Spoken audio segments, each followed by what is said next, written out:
பொங்கல் கேள்விப்பட்டிருப்பீங்க. ரவா பொங்கல் கேள்விப்பட்டிருக்கீங்களா? வாங்க எப்படி செய்யறதுன்னு பார்க்கலாம். ரவா பொங்கல் செய்யறதுக்கு நாம் ஃபஸ்ட்டு பைத்தம்பருப்பு வேக வச்சுக்கலாம். சிறும்பருப்பு 1 கப்பு ரவைக்கு 1/2 கப்பு சிறும்பருப்பு, அதை நம்ம ஃபஸ்ட்டு வேக வச்சிடலாம். ரவா பொங்கல் செய்ய நமக்கு பருப்பு இறக்கிட்டோம். அது ஸ்கீம் அடங்கிறதுக்குள்ளே இங்கே பொங்கல் ரெடி பண்ணிடலாம். அதுக்கு ஒரு 1/2 ஸ்பூன் நெய் போட்டு ரவை 1 டம்ளர் எடுத்திருக்கேன். அந்த ரவையை நம்ம இதில் வறுத்துடலாம். கொஞ்சம்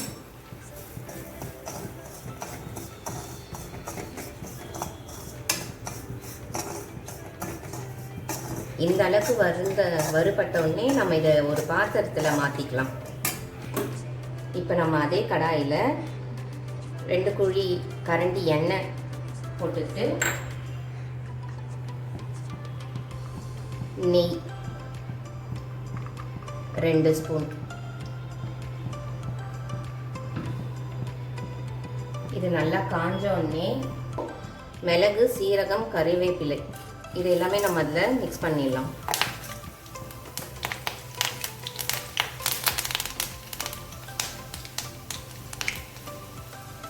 ஒரு 2 பச்சை மிளகாய் கட் பண்ணி வச்சுருக்கேன், அதுவும் அதை நம்ம போட்டு மிக்ஸ் பண்ணிடலாம்.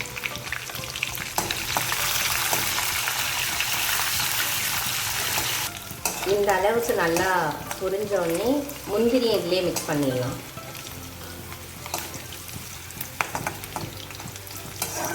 முந்திரி லைட்டாக அப்படி கலர் சேஞ்ச் ஆகிற டைமில் நம்ம ரவை அளந்தோம் இல்லைங்களா, அந்த கிளாஸ்லேயே 1 கிளாஸ்க்கு 3 கிளாஸ் தண்ணி வச்சுருக்கேன்.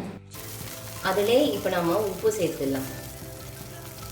இது மாதிரி நல்லா கொதிக்க சொல்ல ஸ்டவ்வை சிம் பண்ணிவிட்டு நம்ம வறுத்து வச்சுருக்க ரவையை கொஞ்சம் கொஞ்சமாக போட்டு மிக்ஸ் பண்ணிகிட்டே இருந்துடலாம். ரவையை போட்டுட்டு இதை நம்ம மூடி வச்சிடலாம். ஒரு 4 மினிட்ஸ் வெயிட் பண்ணலாம். இப்போது 4 மினிட்ஸ் ஆயிடுச்சு. நல்லா வெந்து வந்துடுச்சு ரவை.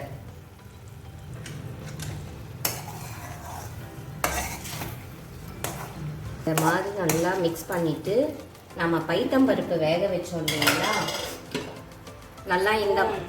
நல்லா இந்த மாதிரி மசிச்சு நல்லா வெந்து வந்துருக்கணும்.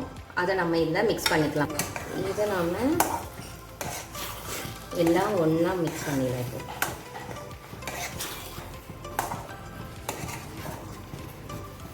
அவ்வளோதாங்க, ரவா பொங்கல் ரெடி. இதுக்கு சட்னி, தேங்காய் சட்னி வச்சு சாப்பிட்டோம்னா சூப்பராக இருக்கும்.